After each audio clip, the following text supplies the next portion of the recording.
नमस्कार दोस्तों। तो आज की इस वीडियो में हम बात करने वाले हैं जीके के इम्पोर्टेंट 40 क्वेश्चन। और ये क्वेश्चन किसी न किसी कम्पिटिटिव एग्जाम में पूछे गए हैं और इनकी जो पूछे जाने की संभावना वो भी अभी है।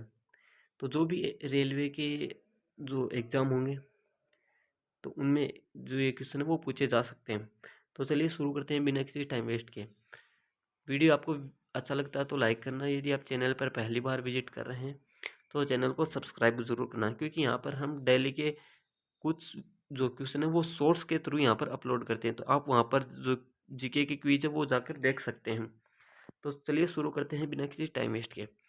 आज का फर्स्ट क्वेश्चन है, सिंध नखलिस्तान या बाग हड़प्पा सभ्यता के किस पूरा स्थल को कहा जाता है?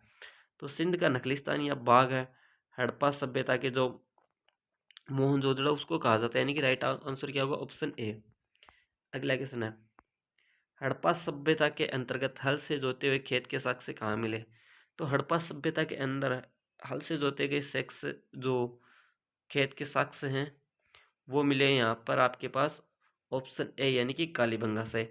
और आपको बता दें कि कालीबंगा से जो चूड़ियाँ हैं वो भी मिली हैं। उसके बाद अगला क्वेश्चन है क्वेश्चन नंबर 3। क्वेश्चन 3 है, निम्नलिखित में से कौन सा हड़प्पाकालीन स्थल गुजरात में था? ऑप्शन ए है कालीबंगा, ऑप्शन बी है लोथल, ऑप्शन सी है रोपड़, ऑप्शन डी है मांडा। तो जो लोथल था वो हड़प्पाकालीन स्थल गुजरात में था। और आपको एक क्वेश्चन में ये भी पूछा जा सकता है कि कौन सा, यानी कि पूछ सकता है कि बंदरगाह कहाँ पर स्थित था? तो वो था लोथल में ही। अगला क्वेश्चन है, यानी कि इसका राइट आंसर है ऑप्शन बी, यानी कि लोथल। अगला क्वेश्चन है, सिंधु सभ्यता में वृहद स्नानागार की खोज कहाँ हुई? तो सिंधु सभ्यता में जो वृहद स्नानागार की खोज है वो आपको बताना कहाँ हुई? ऑप्शन ए है मोहनजोदड़ो, ऑप्शन बी है हड़प्पा, ऑप्शन सी है लोथल, ऑप्शन डी है कालीबंगा। तो इसका राइट आंसर है ऑप्शन ए, यानी कि मोहनजोदड़ो में। क्वेश्चन नंबर 5 है, मोहनजोदड़ो को किसी एक अन्य नाम से भी जाना जाता है। तो आपको बताना है कि मोहनजोदड़ो को किस एक अन्य नाम से भी जाना जाता है। ऑप्शन ए है जीवितों का टीला, ऑप्शन बी है मटकों का टीला, ऑप्शन सी है कंकालों का टीला, ऑप्शन डी है दासों का टीला। तो इसका राइट आंसर है ऑप्शन बी, यानी कि मर्तकों का टीला। तो मोहनजोदड़ो को मर्तकों का टीला भी कहा जाता है। अगला क्वेश्चन है, सिंधु घाटी सभ्यता जानी जाती है। तो आपको बताना है कि सिंधु घाटी सभ्यता किसके लिए जानी जाती है? ऑप्शन ए है अपने नगर नियोजन के लिए, ऑप्शन बी है मोहनजोदड़ो एवं हड़प्पा के लिए, ऑप्शन सी है अपने कृषि के संबंधित कार्यों के लिए, ऑप्शन डी है उद्योगों के लिए। तो जो सिंधु घाटी सभ्यता है वो अपने नगर नियोजन के लिए जानी जाती है। तो इसका राइट आंसर क्या? Option A. अगला क्वेश्चन देखिए क्या है। अगला क्वेश्चन है, इस सीरीज उसमें हम मिक्स क्वेश्चन के साथ होंगे, क्योंकि यहाँ पर कुछ हिस्ट्री के भी हो सकते हैं, कुछ जीएस के भी होंगे। तो यहाँ पर सभी क्वेश्चन कंबाइन है। अगला क्वेश्चन है, शिवाजी को पहाड़ी चूहा व साहसी डाकू की उपाधि किसने दी? ऑप्शन ए है औरंगजेब ने, ऑप्शन बी अकबर ने, ऑप्शन सी है हुमायूं ने, ऑप्शन डी है शाहजहां ने। तो शिवाजी को पहाड़ी चूहा व साहसी डाकू की उपाधि औरंगजेब ने दी, यानी कि ऑप्शन ए यहाँ पर राइट होगा। अगला क्वेश्चन है, नींबू और संतरे में कौन सा विटामिन पाया जाता है? तो आपको बताना है कि नींबू और संतरे में कौन सा विटामिन पाया जाता है। ऑप्शन ए है विटामिन डी, ऑप्शन बी है विटामिन सी, ऑप्शन सी है विटामिन ए, और ऑप्शन डी है यहाँ पर विटामिन बी। तो नींबू एवं संतरे में जो विटामिन पाया जाता है वो विटामिन पाया जाता है सी। तो यहाँ पर राइट आंसर क्या? Option B. अगला क्वेश्चन है, पाक जलडमरू किन के मध्य स्थित है? तो पाक आपको बताना है कि पाक जलडमरू किन दो देशों के मध्य स्थित है। ऑप्शन ए है भारत पाकिस्तान, ऑप्शन बी है भारत चीन, ऑप्शन सी है भारत बांग्लादेश, ऑप्शन डी है भारत श्रीलंका। तो आप भी यहाँ पर जो गलती करने का चांस है वो नहीं रखना, क्योंकि आप देख पा रहे होंगे यहाँ पर पाक है तो आप समझोगे पाक भारत और पाकिस्तान के बीच होगी। तो इसका राइट आंसर है ऑप्शन सी, यानी कि नहीं, ऑप्शन डी, यानी कि भारत और श्रीलंका के बीच है पाक जलडमरू। अगला क्वेश्चन है, और या तो आपको वीडियो अच्छा लगे तो लाइक करना और चैनल को सब्सक्राइब करना। अगला क्वेश्चन है, सर्व शिक्षा अभियान किस वर्ष शुरू हुआ था? तो सर्व जो शिक्षा अभियान है वो आपको बताना है किस वर्ष शुरू किया गया था। ऑप्शन ए 2000 ईस्वी, 2001 में, 2002 में, ऑप्शन डी है 2003 में। तो सर्व शिक्षा अभियान 2001 में शुरू किया गया था, यानी कि ऑप्शन बी यहाँ पर राइट होगा। अगला क्वेश्चन है, मोहिनीअट्टम किस राज्य का एक प्रमुख लोक नृत्य है? तो आपको बताना है कि मोहिनीअट्टम किस राज्य का प्रमुख लोक नृत्य। ऑप्शन ए है केरल, ऑप्शन बी है पंजाब, ऑप्शन सी है राजस्थान, ऑप्शन डी है कर्नाटक। तो इसका राइट आंसर है ऑप्शन ए यानी कि केरल। अगला क्वेश्चन है, भारतीय संविधान के किस भाग में अल्पसंख्यकों के लिए विशेष प्रावधान किया गया है? तो आपको बताना है कि किस भाग में अल्पसंख्यकों के लिए प्रावधान किया गया है। ऑप्शन ए है भाग 2, ऑप्शन बी है भाग 4, ऑप्शन सी है भाग 3 और ऑप्शन डी है भाग 5। तो इसका राइट आंसर है ऑप्शन सी यानी कि भाग 3 में। अगला क्वेश्चन है, विश्व का सबसे ऊंचा जलप्रपात किस देश में है? तो आपको बताना है कि विश्व का सबसे ऊंचा जलप्रपात किस देश में। तो इसका जो क्वेश्चन ऑप्शन है वो है option A Canada, option B England, option C है भूटान और ऑप्शन डी है वेनेजुला। तो इसका राइट आंसर ऑप्शन डी यानी कि वेनेजुएला। अगला क्वेश्चन है, 1905 में बंगाल विभाजन किस वायसरॉय ने किया था? तो आपको बताना है कि बंगाल विभाजन किस वायसरॉय ने किया था। ऑप्शन है लॉर्ड मिंटो ने, ऑप्शन बी है लॉर्ड कर्जन ने, ऑप्शन सी है लॉर्ड लिंटन ने और ऑप्शन डी इनमें से कोई नहीं। तो 1905 में बंगाल विभाजन लॉर्ड कर्जन ने यानी कि ऑप्शन बी यहाँ पर राइट होगा।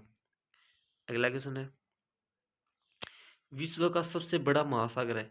तो आपका बताना है कि विश्व का सबसे बड़ा महासागर कौन सा। ऑप्शन ए है प्रशांत महासागर, ऑप्शन बी है हिंद महासागर, ऑप्शन सी है आर्कटिक महासागर, ऑप्शन डी है अटलांटिक महासागर।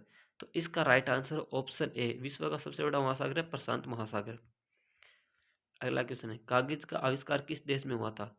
ऑप्शन ए है भारत में, ऑप्शन बी है चीन में, ऑप्शन सी है फ्रांस में, ऑप्शन डी है इंग्लैंड में। तो कागज का आविष्कार ऑप्शन बी यानी कि चीन में हुआ था। अगला क्वेश्चन है, कास्टिक सोडे का रासायनिक सूत्र। आपको बताना है कि कास्टिक सोडे का रासायनिक सूत्र क्या है। Option A NaCl, option B है NaOH, ऑप्शन सी है KOH, ऑप्शन डी है PbO। तो इसका राइट आंसर है ऑप्शन बी यानी कि NaOH। कास्टिक सोडे का रासायनिक सूत्र क्या है? NaOH, यानी कि ऑप्शन बी यहाँ पर राइट होगा। अगला क्वेश्चन है, जल्लीकट्टू कहाँ का त्यौहार है? तो आपको बताना है कि जल्लीकट्टू कहाँ का त्यौहार है। ऑप्शन ए है राजस्थान, ऑप्शन बी है पंजाब, ऑप्शन सी है हिमाचल प्रदेश, ऑप्शन डी है तमिलनाडु। तो जल्लीकट्टू तमिलनाडु का एक प्रमुख त्यौहार है यानी कि ऑप्शन डी यहाँ पर राइट होगा, यानी कि तमिलनाडु का। उसके बाद अगला क्वेश्चन है, क्षेत्रफल की दृष्टि से भारत का विश्व में स्थान है। आपको बताना स्थान कौन सा, यानी कि कौन सा स्थान है भारत का क्षेत्रफल की दृष्टि से विश्व में। ऑप्शन ए पहला, ऑप्शन बी है पांचवा, ऑप्शन सी है नौवा, ऑप्शन डी है सातवां। तो इसका राइट आंसर है ऑप्शन डी यानी कि सातवां स्थान है भारत का विश्व में क्षेत्रफल की दृष्टि से। अगला क्वेश्चन है, नए संसद भवन का उद्घाटन कब किया गया? तो आपको बताना है नए संसद भवन का उद्घाटन कब किया गया। ऑप्शन ए है 28 मई को, ऑप्शन बी है 29 मई 2023 को, ऑप्शन सी है 25 मई 2023 को, ऑप्शन डी है 30 मई 2023 को। तो नए संसद भवन का उद्घाटन 28 मई 2023 यानी कि ऑप्शन ए यहाँ पर राइट होगा। अगला क्वेश्चन है, अजंता की गुफाएं कहाँ स्थित है? तो आपको बताना है कि अजंता की गुफाएं कहाँ स्थित है। ऑप्शन ए है राजस्थान में, ऑप्शन बी है मध्य प्रदेश में, ऑप्शन सी है केरल में और ऑप्शन डी है महाराष्ट्र में। तो इसका राइट आंसर है ऑप्शन डी यानी कि महाराष्ट्र में। अगला क्वेश्चन है, स्टेच्यू ऑफ यूनिटी किसकी प्रतिमा है? Option A Pandit Jawaharlal Nehru, option B है doctor Bhimrao Ambedkar, option C है सरदार वल्लभ भाई पटेल, ऑप्शन डी इनमें से कोई नहीं। तो स्टेच्यू ऑफ यूनिटी ये है सरदार वल्लभ भाई पटेल की प्रतिमा। तो इसका राइट आंसर ऑप्शन सी।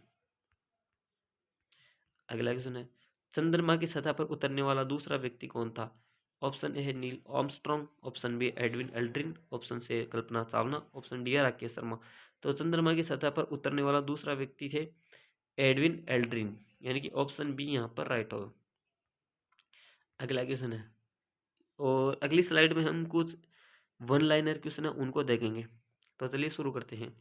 भारतीय पुरातत्व शास्त्र का पितामह किसे कहा जाता है?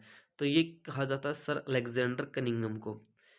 अगला क्वेश्चन है, सर्वप्रथम भारतवर्ष का जिक्र है वो मिलता है हाथी गुम्फा अभिलेख में। आपको क्वेश्चन में पूछ सकता है कि सर्वप्रथम भारतवर्ष का जिक्र कहाँ मिलता है, तो ये मिलता है हाथी गुम्फा अभिलेख में। अगला क्वेश्चन है, सती प्रथा का प्रथम लिखित साक्ष्य एरन अभिलेख से प्राप्त होता है। उसके बाद अगला क्वेश्चन है कि भारत में पुनः जागरण का जनक किसे कहा जाता है? तो पुनः जागरण का जनक किसे कहा जाता है भारत में? ऑप्शन ए है महात्मा गांधी को, ऑप्शन बी है राजा राम मोहन राय को, ऑप्शन सी है स्वामी विवेकानंद को, ऑप्शन डी इनमें से कोई नहीं। तो इसका राइट आंसर ऑप्शन बी यानी कि राजा राम मोहन राय को भारत में पुनः जागरण का जनक कहा जाता है। अगला क्वेश्चन है, निम्न में से कौन सा विटामिन जल में घुलनशील है? Option A vitamin A, option B है विटामिन डी, ऑप्शन सी है विटामिन के और ऑप्शन डी है विटामिन सी। तो इसका राइट आंसर ऑप्शन सी।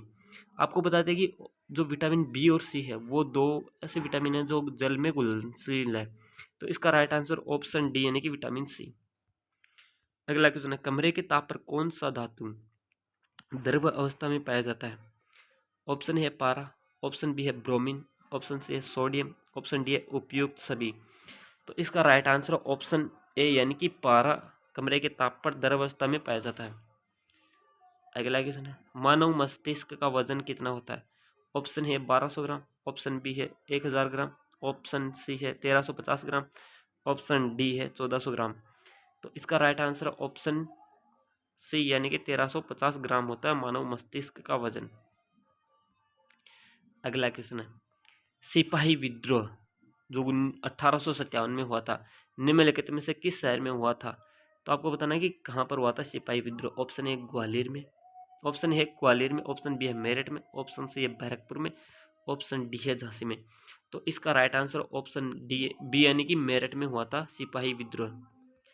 अगला क्वेश्चन है, निम्न में से कौन सा शहर गंगा के तट पर स्थित है?